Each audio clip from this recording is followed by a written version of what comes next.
साथियों, पैंडेमिक का दौर है और बच्चे ऑनलाइन क्लासेस ले रहे हैं, लेकिन उनके ऊपर काफी प्रेशर है। पढ़ाई का प्रेशर तो है ही है, साथ ही उनको अपने विद्यालयों में डटे रहने का भी प्रेशर है। पैंडेमिक के कारण आपको पता है कि बहुत सारे लोगों के रोजगार छिन गए या उनकी जो सैलरी है उसमें कटौती हो गई, लेकिन अपने बच्चों को अच्छी एजुकेशन की चाहत में वो खिंचे चले जाते हैं प्राइवेट स्कूल्स में। लेकिन प्राइवेट स्कूल्स किस तरह से उन पर दबाव बनाते हैं फीस बढ़ोतरी का और उनके जो बच्चों से एक्स्ट्रा चार्ज लेने का, ये तो जग जाहिर है। इस पेंडेमिक में भी कई स्कूल बाज नहीं आ रहे और बच्चों पर लगातार प्रेशर बना रहे हैं फीस बढ़ाने का। साथ ही अगर कुछ जो पेरेंट्स हैं वो इस तरह की फीस को नहीं जमा कर पा रहे तो उनका ऑनलाइन क्लासेस से नाम काट दिया जा रहा है और उनको जो भी सुख सुविधाएं दी जा रही हैं क्लासेस की वो उनसे छीन ली गई हैं। तो साथियों, रिसेंट जो मामला है वो संस्कृति विद्यालय का है, जिसने 83% इस पेंडेमिक में अपने जो स्टूडेंट्स की फीस को इंक्रीज कर दिया। हालांकि ये directorate of education Delhi government की तरफ से ये फैसला लिया गया था, लेकिन श्री मनीष सिसोदिया जी ने सख्त आदेश दे दिए गए हैं कि इस दौरान कोई भी स्कूल अपनी जो फीस है वो इंक्रीज नहीं कर सकता। केवल और केवल उनसे ट्यूशन फीस ही ली जा सकती है, इसके अलावा कोई भी फीस बच्चों से नहीं ली जा सकती जब तक कि स्कूल बंद है। अगर कोई भी पेरेंट्स इस तरह की शिकायत करता है तो विद्यालय के लिए सख्त कार्रवाई की जाएगी और उन पे एक्शन लिया जाएगा। साथियों, आप क्या बताते हैं? क्या आपके स्कूल्स में एक्स्ट्रा फीस ली जा रही है या पर अन्य जो भत्ते दिए गए हैं स्कूल डेवलपमेंट फीस के या अन्य, क्या आपको वो जमा कराने के लिए आप पे बर्डन डाला जा रहा है? कमेंट बॉक्स में आप लिखना ना भूलें। साथ ही इस वीडियो को ज्यादा से ज्यादा लाइक और शेयर करें, चैनल को सब्सक्राइब करें ताकि ये जानकारी सभी लोगों के पास पहुंच जाए। तो साथियों, जो हमारे शिक्षा मंत्री हैं श्री मनीष सिसोदिया जी ने प्रेस कॉन्फ्रेंस के माध्यम से बिल्कुल सख्त आदेश दे दिए हैं कि इस तरह की कोई भी लापरवाही या इस तरह के आदेश कतई बर्दाश्त नहीं किए जाएंगे और प्राइवेट स्कूल्स को कोई भी अधिकार नहीं है बगैर ऑडिट किए अपनी फीस को बढ़ाने का, और इस पेंडेमिक में तो बिल्कुल भी वो फीस इंक्रीज नहीं कर सकते। तो साथियों, ये प्रेस कॉन्फ्रेंस श्री मनीष सिसोदिया जी द्वारा ली गई, तो जानिए, आप देख लेते हैं कि किस तरह से उन्होंने क्या क्या बातें बताई और क्या उन्होंने आदेश पारित किए। 18 में उनके पास सरप्लस अमाउंट था, तो उसके बाद अचानक उनके पास अमाउंट की इतनी कमी कैसे हो सकती है कि उनको 83% फीस बढ़ाने की अनुमति दे दी जाएगी?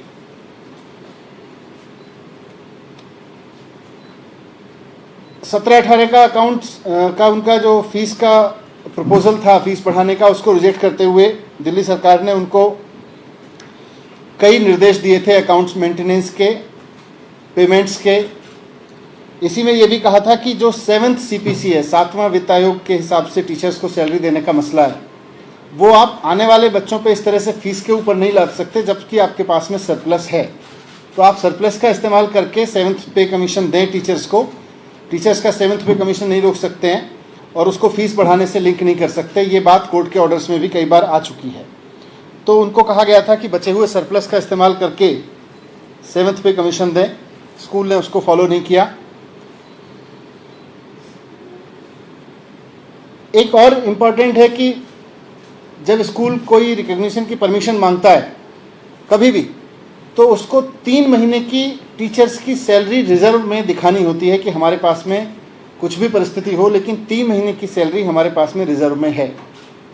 सरप्राइजिंगली अब स्कूल दावा कर रहा था कि ये जो रिजर्व है इसको भी स्कूल फीस के रूप में चार्ज करने की अनुमति दे दी जाए, जबकि जब स्कूल रजिस्टर्ड हुआ था या रिकॉग्नाइज हुआ था उस वक्त से वो पैसा तो उनके अकाउंट में रिजर्व के रूप में रखा होना चाहिए। उसको बच्चों से चार्ज करने की अनुमति फीस के रूप में अभी कैसे दे सकते हैं? पेरेंट्स से चार्ज करने की अनुमति कैसे दे सकते हैं? अनिल देव सिंह कमेटी जो बनी थी उसके तहत आपको याद होगा कि दिल्ली सरकार ने आदेश देके बहुत सारे स्कूलों से 2009, 10, 11, 12 में जो फीस एक्स्ट्रा ली गई थी वो लौटवाई थी। अब स्कूल चाहता है कि 2009, 10, 11, 12 में जो उसने एक्सेस फीस ले ली थी, जिसको सरकार ने आदेश जारी करके वापस कराया था, उसको भी खर्चों में दिखाया जाए और अब बच्चों से फीस के रूप में चार्ज करने की अनुमति दे दी जाए। तो ये कैसे हो सकता है? जो फीस आपने 5-6 साल पहले ज़्यादा ली थी उसको वापस करने के आदेश दिए गए। अब जब आपने वो वापस दी तो उसको आप अगले बच्चों के फीस में जोड़ के खर्चे में नहीं दिखा सकते। इसी तरह से अकाउंटिंग प्रैक्टिसेस में सुप्रीम कोर्ट के ऑर्डर्स हैं कि हर एक स्कूल जो डेवलपमेंट फंड चार्ज करेगा वो डीआरएफ के नाम से, डीएफआर के नाम से अलग अकाउंट में जमा कराएगा। स्कूल ने डीएफआर में अपने अकाउंट में डेवलपमेंट चार्ज तो लगातार चार्ज करता रहा, लेकिन डीएफआर में जमा नहीं कराया था, डीएफआर अकाउंट अलग से नहीं खोला था। सरकार ने जब 2017-18 में उनका ऑडिट किया तो उनको आदेश दिए कि आपको डीएफआर में आपको ये पैसा जमा कराना पड़ेगा, तभी इसको फीस के रूप में कंसीडर किया जाएगा। उसके बाद से उन्होंने खोला, लेकिन उनकी डिमांड थी कि जो हमने पहले डेवलपमेंट के नाम पे पैसा इकट्ठा किया उसको सरप्लस ना माना जाए, उसको डीएफआर में मान लिया जाए। तो वो तो ऐसे सुप्रीम कोर्ट के ऑर्डर के बाद नहीं माना जा सकता। इसी तरह से और भी कई कमियां हैं इनके पास, जिसकी वजह से इनको फीस बढ़ाने की अनुमति नहीं दी जा सकती है। सबसे इम्पॉर्टेंट चीज़ ये है कि पेंडेमिक के दौरान दिल्ली सरकार ने आदेश दिए हुए हैं कि कोई भी स्कूल फीस नहीं बढ़ाएगा और ट्यूशन फीस के अलावा कोई फीस चार्ज नहीं करेगा। उसके बावजूद स्कूल ने फीस बढ़ा दी है। Irrespective of what ever there situation is, कोई भी स्कूल अभी फीस नहीं बढ़ा सकता और ट्यूशन फीस के अलावा कोई फीस चार्ज नहीं कर सकता। उसके बावजूद स्कूल फीस चार्ज कर रहा है, जिसकी वजह से पेरेंट्स परेशान हैं। तो इन सारे तथ्यों को ध्यान में रखते हुए आज मुख्यमंत्री जी ने स्पष्ट कर दिया है कि हम फीस बढ़ाने की अनुमति नहीं दे सकते हैं संस्कृति स्कूल को, और जो परमिशन दी गई थी हम उसको भी वापस ले रहे हैं। और सभी पेरेंट्स को मैं कहना चाहता हूं, मुझे ये पेरेंट्स ने बताया कि स्कूल बहुत बड़े बड़े लोगों से, सेंट्रल गवर्नमेंट से दबाव डलवाता है फीस बढ़ाने के लिए। कितना ही दबाव डाल लें, लेकिन दिल्ली सरकार, मुख्यमंत्री अरविंद केजरीवाल पेरेंट्स के साथ में खड़े हुए हैं, किसी के भी दबाव में नहीं आएंगे और गलत तरीके से किसी भी स्कूल को फीस बढ़ाने की अनुमति नहीं देंगे।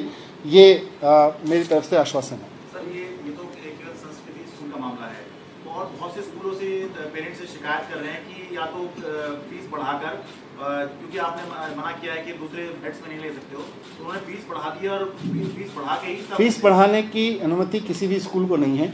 जो भी, और ख़ास तौर से आप पेंडेमिक के वैसे भी सरकार ने बहुत सेलेक्टेड अकाउंट्स चेक किए थे पिछले 4-5 साल में, 3 साल में, और जिन जिन के अकाउंट्स में देखा गया कि उनके पास पैसा नहीं है उन्हीं को दी जा सकती थी अनुमति भी, पर पेंडेमिक के दौरान तो किसी को भी फीस बढ़ाने की अनुमति नहीं है।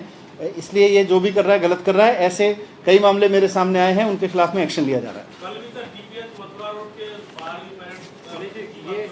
ऐसा जो भी मामला, इसीलिए मैंने आज एक स्पेसिफिक बोला है, लेकिन जो भी मामला सामने आएगा सरकार उसके खिलाफ एक्शन लेगी। ये अनुमति कब दी गई थी इनको ये बढ़ाने की? इनको बीच बीच में दी गई थी, दिसंबर में दी गई थी और फिर मार्च में दी गई थी। Thank you.